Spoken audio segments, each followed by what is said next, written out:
You're listening to Leisure World Direct. I'm your host, GRF Communications Manager Emma DiMaggio, and I'm joined by Executive Manager of Mutual Services Dave Potter and Senior Director of Facilities Mark Weaver. Hello, guys. Good morning.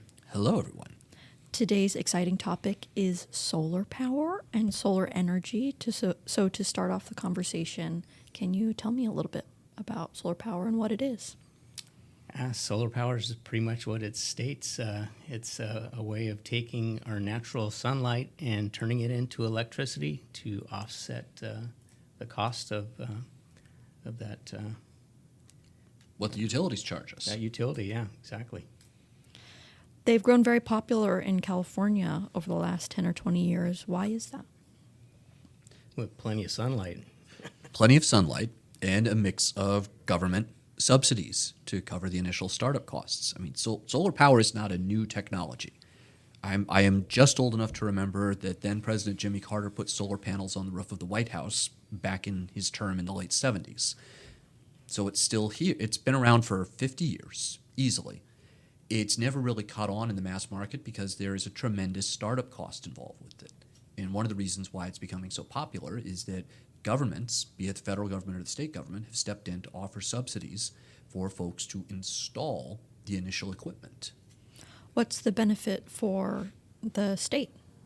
Benefit for the state is that when you reduce, theoretically, when you reduce reliance on traditional electrical power sources, which in California is largely fossil fuel, now that we've shuttered most of our nuclear plants, you reduce your reliance on fossil fuels and the cost for it. It shields the end-use consumer, you and I, from having to pay more for our electricity because now you're getting it from solar power as opposed to through the burning of natural gas or the burning of oil or other petroleum products. Tell me a little bit about the conversation in Leisure World. I know that there's a conversation going on now in 2026, but when did it start? Oh wow! Solar was here in the late '80s. They provided thermal solar on a lot of the laundry rooms in the mutuals, and that's been since removed. And then we've gotten into some PV solar with some of the mutuals, and they looked at putting solar on in one of the clubhouses probably about 12 years ago, and that just didn't materialize because of cost. What's causing the conversation to pop up again? I think the fact of just getting a reduction on our electric bill is generated most of this. Electric rates continue to rise. I mean, historically, electric rates are always going to go up. You may see them go down occasionally year over year, but if you look at it over a 10 or a 20-year period, they always go up. So I think this conversation is being driven by the fact that electricity is probably one of our top 15 or top 10 line items in the GRF budget. This is a way to try to take some control back or lower those costs over an extended period of time. Plus, those government subsidies that I talked about earlier, those are actually going to go away later this year. So that's what's driving, I think, a bit of a sense of urgency on this, is if decisions are not made and if a project is not done in the first half of this year, the financial feasibility of it suddenly goes away for GRF. Yeah, and it's pretty much the contractor gets those subsidies. We don't really have a format to where we can use those. So it really comes down to what can the contractor or their team do with those savings. Can you explain a little bit why the GRF can't benefit from government subsidies, or the ones that we're considering now?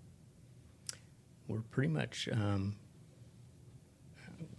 the subsidies have to do with covering the cost for the initial installation of the equipment, is my understanding. Yeah, and the base that we're not-for-profit organization doesn't allow us to use those subsidies. So the contractor in this case would basically be saying, I'm signing a contract, but the cost of this is going to be covered by these rebates that we're going to get from the government, and it's not going to come out of GRF's pocket in that regard.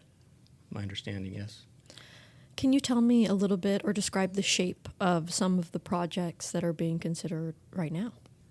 So what they're looking at right now is placing what they call a solar farm or a line of panels out on Westminster Avenue on our property, just outside of Mutual 2. I know a solar farm sounds like it would be something that it's not, right? It sounds it's- huge. Yes, Yeah. it sounds huge, but it is literally just a line of solar panels. A row of solar panels. Because we have this strip of land that's kind of out on Westminster that GRF owns. That Yes. There is really no discernible practical use for it any other way. Yeah, it's about 32 foot wide, and we can place those solar panels over there and take advantage of the reduction of cost of electricity. And then they're also looking at Clubhouse 3, Clubhouse 6, and the administration building using battery backup to where we can offset some of those demand charges that we get from Edison for the commercial type buildings that we have.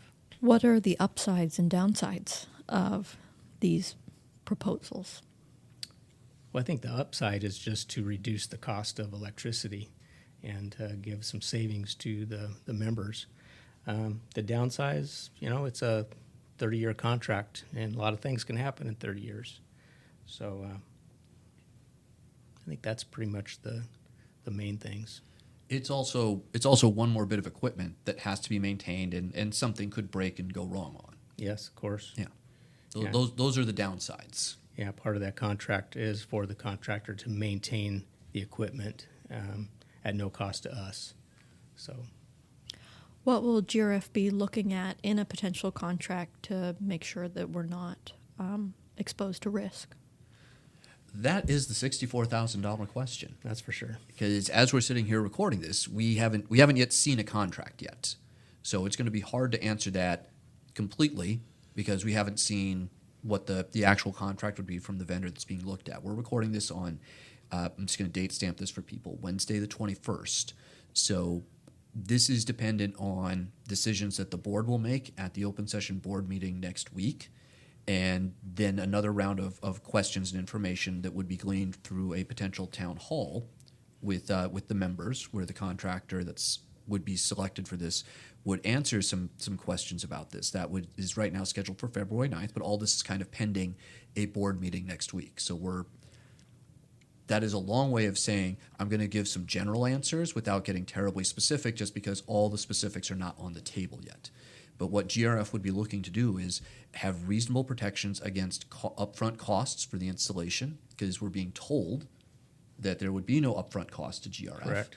If that changed over the course of of getting an actual contract, that would be something that would affect GRF's desire or ability to participate in this, depending on what those costs were. We're being told that there would be no cost to GRF over the 30-year period of the contract for the maintenance of the equipment. If that were to change in the course of a contract, that's something else that would be a challenge for GRF, because that's an expense that's not budgeted for us right now. In terms of a risk for us, we will never be able to bulletproof ourselves from the risk, because, as Mark just said, a lot can happen in 30 years. And if we have a contract with a company to maintain it at no cost, and let's say in year 17 that company goes out of business, what happens in that scenario? I imagine there would be a cost to GRF. I don't know that we can construct a contract that would protect us in that regard, but that's a risk. Yeah, just a lot of things could happen. Yeah. And just we don't have that knowledge up front. Yeah. So you're approaching it with caution then. We're trying to approach it with eyes wide open. Yeah. This is something that has the potential to be a good deal and would help reduce the cost over time. And to be clear, that doesn't mean that the cost for electricity would go down to a set dollar rate and then stay there. It means that the cost would probably adjust down one time over a year and then would continue to grow over time as the electricity rates continue to grow around us, simply because all we're doing is we're going to be taking a certain amount of our usage and we're now going to be supplying that through solar power as opposed to from the electric utility. So the cost would still be there and would still be subject to whatever the rates are from the utility. It just means that it would probably have a 1-year drop down and then begin a slow climb back up. Is there anything else that you think people should understand about the timeline or some of the considerations about this project and proposal? Well, there is one thing with the 3 buildings that we're looking at. Demand charges are very expensive with Southern California Edison, and so Do you want to explain what demand charges are for? So when you have a commercial building, they place in the tariff or the cost of the electricity a demand. So for every kilowatt used during a peak period of time, there's a charge on whatever that kilowatt usage is. So by installing the batteries in the buildings, we can reduce that demand and reduce that charge. So you'll be using energy that you gathered Right. earlier We'll be or at a different storing time. that during the day, and then we can offset that for when we're using, like say the gym. It's open till 10, so the demand during the period where the sun is gone, we'll be able to use the battery backup, and it will reduce that demand charge that we see for Medicine. Tell me a little bit more. I believe a date has been set for the town hall. Yes, it is currently set for February 9th. If you're listening to this, please stay tuned for details. We'll be publicizing it more once we firm up the details. We'll be publicizing it through both the paper and through Leisure World Live email blasts and anything else we can think of. It's just at the recording of this right now, the board hasn't even approved picking a primary vendor and wanting to go into contract negotiations yet. So Right. we're getting the cart a little in front of the horse, because if for some reason the board decides not to, then there will not be a town hall, because we won't have a participant selected to run a town hall with. Understood. Yeah, so the ad hoc committee that was assigned to look at this task is going to bring a report to the board this coming board meeting. And that board meeting is next Tuesday. Correct. The 26th? 28th? The 27th?